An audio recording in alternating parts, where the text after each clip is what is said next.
Muito bom dia, boa tarde, boa noite ou boa madrugada para você que está nos assistindo.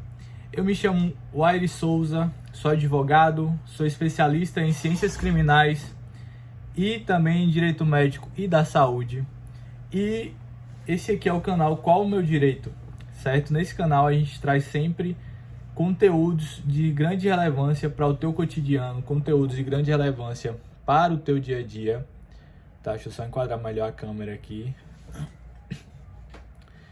E neste canal a gente sempre tenta tratar de forma clara e objetiva situações do cotidiano a qual o direito ele entende e trazer entendimentos do direito para que tu possa aplicar também esse conhecimento no teu dia e ter uma compreensão melhor do mundo jurídico de uma forma bem simples, com uma linguagem simples, tá? Hoje nós vamos falar de um assunto muito importante, que é a quebra contratual, tá?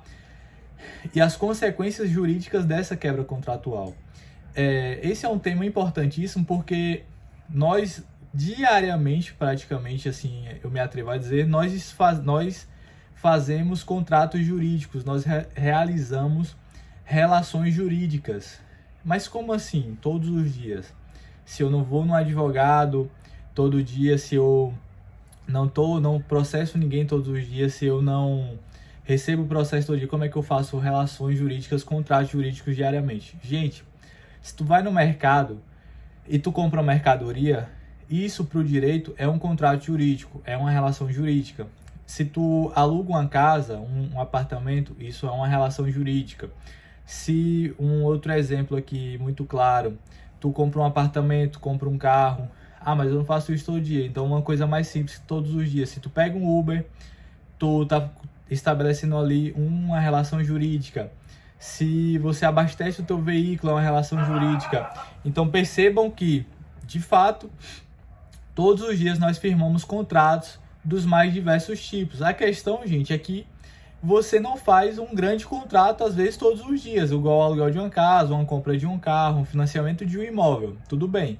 Mas pequenos contratos, sim, todos os dias eu posso dizer que nós estabelecemos esses contratos, né, no mundo civil, contratos jurídicos, tá bom? E hoje o tema é quebra do contrato, porque é importante tu saber quais são as implicações jurídicas caso a parte que tu firmou ali um contrato, ela venha a quebrar esse contrato e também o que tu pode fazer em relação a isso, tá bom? E um viés que tu deve analisar. Vamos lá. Quebra contratual. Implica, obviamente, como o próprio nome já diz, quando uma das partes do contrato ela não cumpre com aquilo que foi pactuado, com aquilo que foi estabelecido e previsto ali no contrato, com aquilo que foi assinado. Então vamos lá. Se tu compra uma casa na planta, um apartamento na planta com uma determinada empresa, no contrato vai ter a tua obrigação, ou a tua obrigação e a do teu companheiro se comprarem juntos, mas vai ter ali a tua obrigação, que é a adimplência das prestações pecuniárias, ou seja, o pagamento do apartamento. Se ele foi financiado, vai ter ali o valor da prestação mensal e tu tem que cumprir. Se tu não cumprir, o que o banco vai entender? Como uma quebra contratual e, consequentemente, vai haver a rescisão do contrato, perfeito? Então, assim, mas vejam que, em contrapartida, se tu adimpliu direitinho com o teu contrato, o que tu espera em contrapartida? Que a outra parte, ela cumpra com a sua obrigação, que é te entregar o apartamento na data prevista. Certo? E aí onde muitas pessoas que compram apartamentos na planta, eles acabam sendo lesados com o atraso da entrega de obra. É um tema muito comum e muito recorrente em nosso país. Então, assim, gente, o que acontece? Quando se atrasa a entrega de obra e um atraso relevante, que os tribunais entendem superiores a 180 dias, aí sim tu poderia judicializar pleiteando a obrigação de fazer, ou seja, a obrigação da construtora de te entregar o apartamento, né? Aquele que tu pagou, aquele que tu tem pagado, na verdade, ou também se tu comprar à vista, tu já cumpriu com tua parte do contrato. E tu poderia pleitear também ali danos morais por conta desse abalo sofrido, que é você comprar um apartamento e não receber. existem tribunais que entendem que esse tipo de conduta sim desencadeia dano moral, certo? Vamos lá.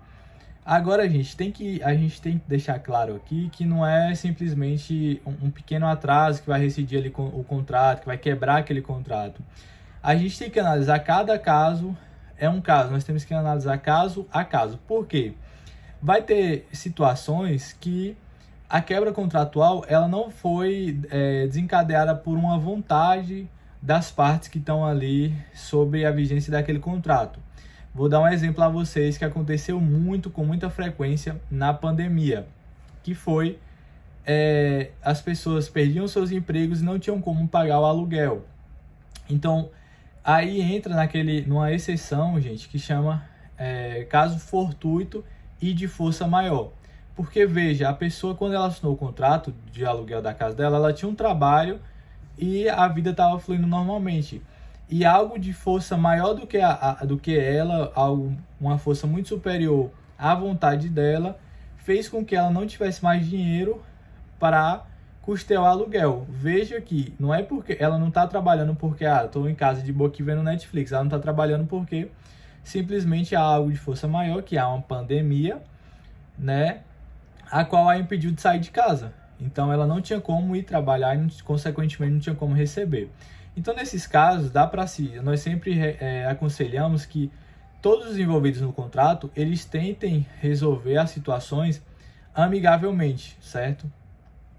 E cheguem a um denominador comum. Caso seja inviável, seja impossível, aí sim devemos judicializar esse contrato, tá bom? E submeter ele a uma apreciação de um magistrado para poder definir quem de fato tem razão naquele caso.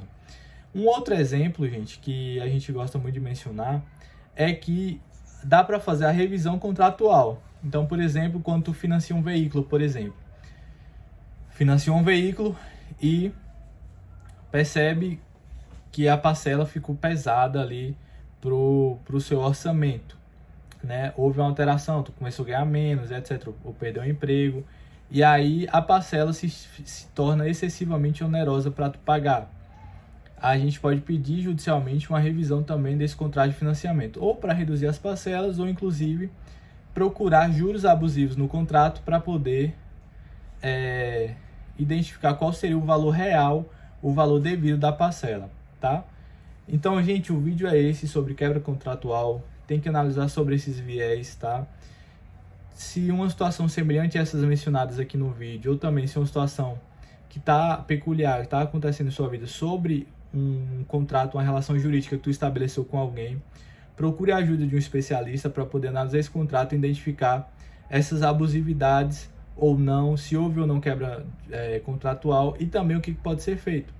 Porque tem muita gente, a gente sabe, no Brasil que faz de fato os contratos, pactua ali os contratos e são caloteiros de fato, né? Já vão mal intencionadas e não cumprem, tá bom?